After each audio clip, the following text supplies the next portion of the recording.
अरे नीतली, वो न मांग लेती, इसमें गिरने की क्या जरूरत थी? ले खा और ना मांगी यही।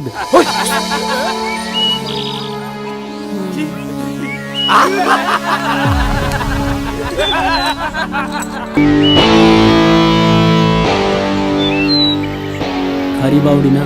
हाँ। ठीक से भाई मिठू चला। हाँ ठीक से भाई, ठीक से भाई चलना।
देखे मेरे यार मन न्यू कैसे भाई तेरा प्यार कसूता लाग तेरे बिन जी मेरा ना लाग आँख मेरी सोच सोच कहने जागे।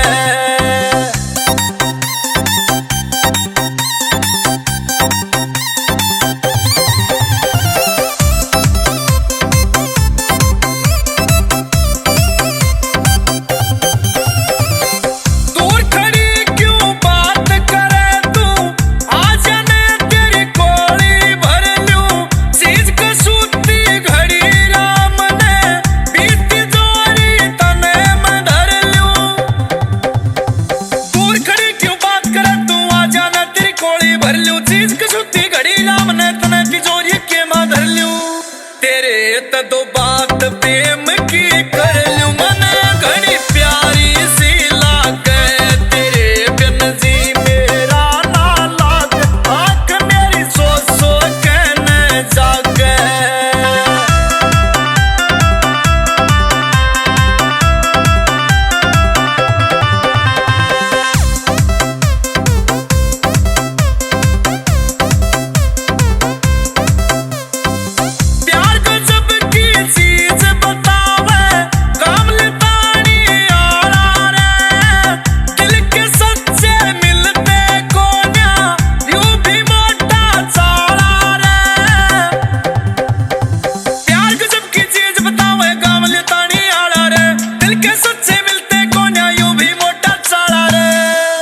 जब हमारे प्यार का राम रुखाड़ा क्यों तने दुनिया का डर लाग तेरे बिन जी मेरा ना लाग आँख मेरी सोच सोच कहने जागे।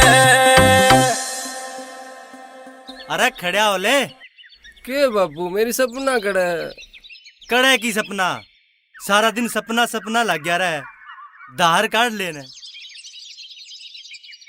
सपना अलावा कोई काम ही को नहीं। चल भाई मिठू अपनी तो यही सपना है। और सपना गुड मॉर्निंग।